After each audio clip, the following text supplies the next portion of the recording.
They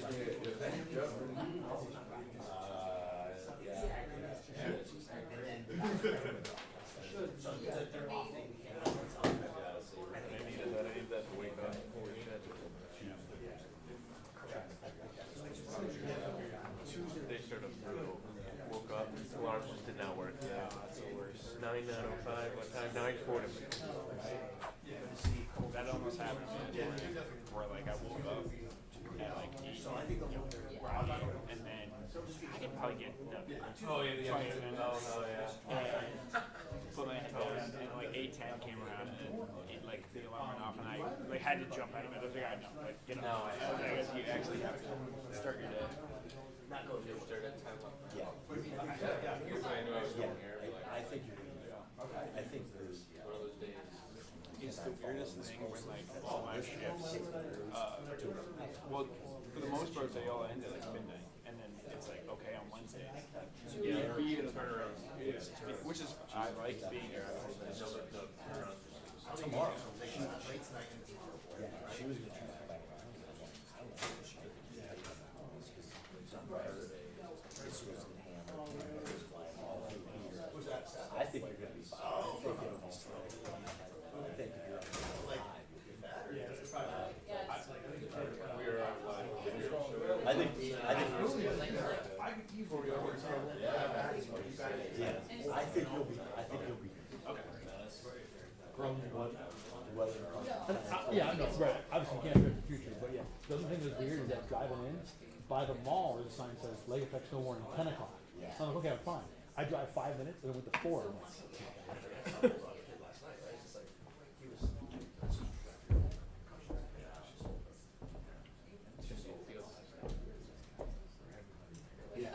Well, I mean, normally what I'll do, you guys see, We're right next to yeah, right next to you. So you were born. I still like the 5 o'clock thing is tough, so I have to go on.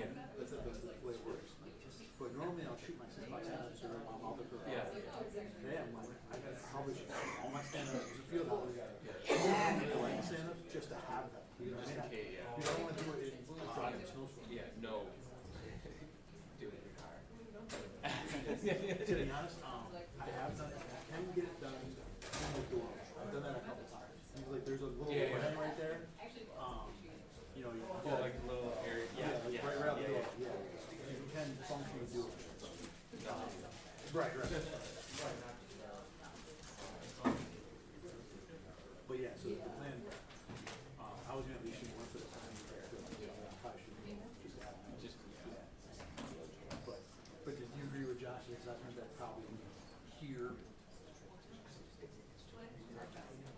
Right. But I mean, rain is my worst. Yeah, give me snow over rain. Especially winter months. It is difficult. No, but like if we're doing coming down, so every coat I have with me. Mini winter jacket, and then the big one. Last week I did all my stand-ups in the field house, and then it was like the last one I was like, I'm not in love with the one for 11, and I was like, it's dark enough out right now where I was like I could re-record it, so I was like, oh, I'll set up my camera, it'll look nice because there's some snow. Yeah, and then so I was shooting it. Probably took like 5 minutes, and this guy comes up, he's like, hey, do you want hand warmers? I'm like, oh no, I'll be fine, I'm only 5 minutes. No. I was like, I should have said yes. I could barely open the door. No gloves. Yeah. It's like I didn't think I wasn't prepared to be in that weather.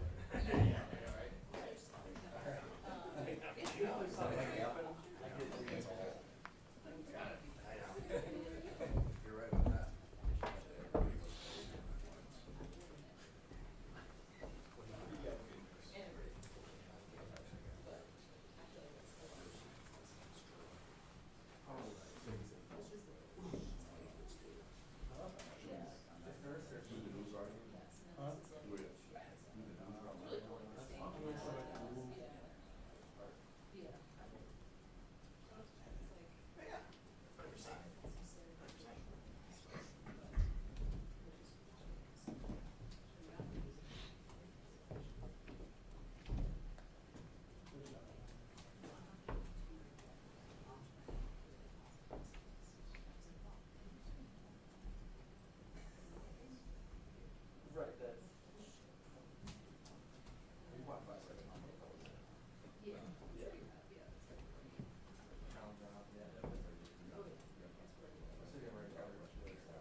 Okay, injury report for you here. These two won't practice. Rasul Douglas, Taylor Rapp will take it one day at a time. Casey Toohill will be limited, and everybody else is expected to practice today. We'll do a walkthrough in practice today only. T. Rapp has a neck and Rasul's knee. Yes. Sean, if you could maybe talk about the defensive line play a little bit this year. I mean, obviously last week wasn't good enough. Do you think generally, what's your thought generally on how the line has performed for you on the defensive side? I think overall, again, not to single any one position or player out. I think it's more than anything. It's just they set the table, right? The line of scrimmage has to be set usually by the defensive line, but also not just them. In this case, it's linebackers, safeties, corners. It takes all 11 in that regard. So, I think there's been some really good moments, and I think there's some things for sure that we can improve on. Where do you, specifically on Oliver, numbers are down this year, just looking at them. Do you notice anything in particular? Are teams just having better success with him? He hasn't been penetrating as much as he did last year. Any thoughts on him specifically? You saying you're aware that he has not been penetrating? Is that what you're saying? Yeah, the numbers say that he's not getting penetrated, his stacks are down, his pressures are down, all of that stuff. Yeah, I mean, sometimes the protection turns to him, sometimes it doesn't, and he has the one-on-one. So it's a combination of things, really. And sometimes what gets hidden in some of that is some of the factors that free somebody else up. So it could be him, moving the quarterback off the spot, and Greg gets a sack. So sometimes there's some things hidden in there. But overall, I think, to your point, there's some things that he can do better, and then collectively we can do better as a whole as well. Sean, knowing that defense wasn't up, that performance wasn't up to your standards, what do you expect the response to be this week? Well, I think we got to get back to good fundamental football. I think that's really where it starts, and playing with a certain attitude and mentality. Sean, when you play a team like this weekend with the Lions, they want to get you out of what you do. I would assume there's a balance between doing what you do well and adjusting to what they do. Do you think you got out of balance this past game in terms of sticking to what seems to work the best for your defense? Overall, I think there's multiple things probably that led to that result, not just what they do. It's some of what we did or didn't do. So, you go back and reteach the fundamentals, reteach the standards, reteach the vision for what it's supposed to look like, and that's together, coaches and players. It's not just the players; it's us as coaches, and being a connected unit in that regard. Sean, Detroit hasn't given up a lot of sacks this year. What impresses you about their offensive line and how they protect off? Yeah, they do a great job, in particular in the play action game and screen game, and they do a great job protecting him in those two capacities. With Rasul dealing with the injury, could it potentially be an opportunity for Kyer? And a little bit more on him, what's gone into the decision to kind of keep him down the last couple of weeks? Everything's earned, so that's part of every decision, a big part of every decision, and most of the reason for every decision, really, in terms of who's inactive and whatnot. So everything's earned, and it'll continue to be earned as we move forward this week, no different. So we'll see where it goes. So has it been about Kyer not earning the right to be active? Well, maybe that, maybe some other players have earned it more. So sometimes it's highly competitive. So he's been up sometimes, and other times he hasn't. Sean, is it ribs for Casey? I know that was the injury. Yes. Thank Yeah. you. In that same kind of avenue, what have you seen from DeMarcus? Especially came in briefly first. Yeah. Like, what have you seen from him? Well, you saw some of the production early. I think the pick six he had, and just getting his hands on the ball and making a play. And I think it was the Arizona game to help us seal the game there. And he's physical in the run game, and he's like all of us, got things to work on as well. Are you looking at DeMarcus as the guy who would step in for Rasul? We'll see. Yeah, we'll see. Sean, after the couple of losses, you made a point to point out that you lost the battle up front. How do you win the battle up front against Detroit? Well, it's tough. They're a really good team. They do a great job along the line of scrimmage, and I know that's where some of the questions are coming around. And look, we've got to get better. We've got to perform better, and that starts in practice today. And it is a mentality. It is an attitude. And if you want to play good defense, that's where it starts. If you want to be able to run the ball on offense, and we've been able to do that, and we've been able to stop the run at times, and it's got to be more consistent. And so there's not a whole lot of shortcuts or ways around it. It's got to be a mentality for us first and foremost that we carry through the rest of the season here for us. Sean, coming off a game like that, I think that the natural inclination would be there'd be some fire, especially the defensive guys, some motivation to do better. How much do you encourage that in light of the fact that general philosophy for you has been trust the routine, trust the process?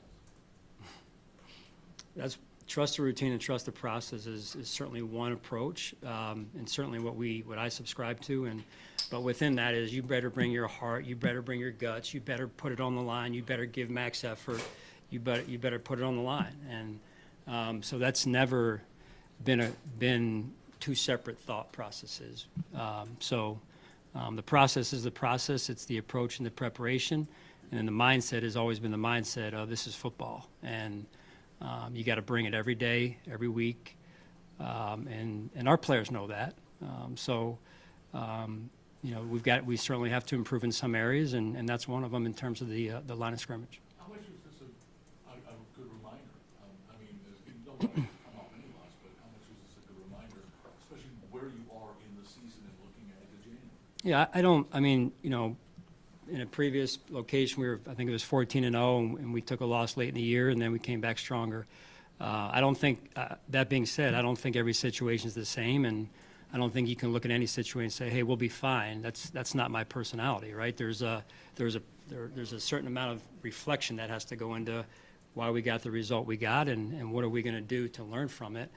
You got to make sure you don't overcorrect as well. So we need to make sure that we learn from it and reflect in the areas that we need to reflect on and make those adjustments as we move forward. That's part of the journey of a season, and sometimes you pick up some scars that you have to carry forward with you, and they actually make you stronger, whether individually or collectively as a team. Sean, along those lines, you said after the game that you felt like the team lacked urgency. What do you trace that back to? I think just overall, I've seen him consistently this year, been very urgent. I think there's potentially things that factor into that, whether it's coming off of the couple games that we had come off of, and perhaps maybe losing just a little bit of the urgency, like I said, and we were going into a situation where that team was hungry too, and in search of a playoff bid, and so which we were in that similar situation last year. So it's all. If we handle it the right way, it's all a good reminder for us of how competitive this dang league is week to week.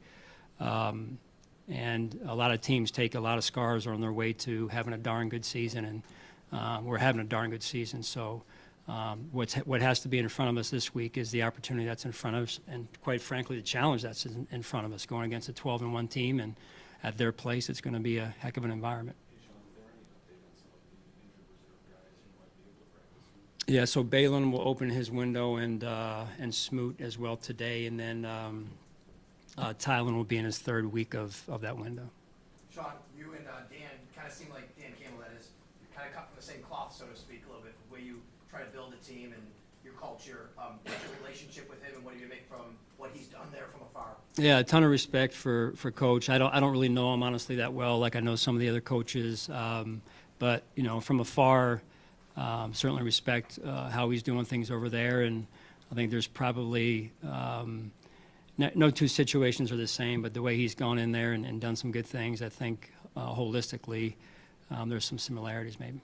What have you seen in the way Goff handles that offense and what he's able to do? Yeah, I mean he's in sync. I mean he's in sync with their coordinator, and they do a great job, and just very creative in how they scheme things up, and. It just and a credit to Dan and Coach Johnson and the way that they've gotten and developed the players that they've gotten over the years. Jared being one of them.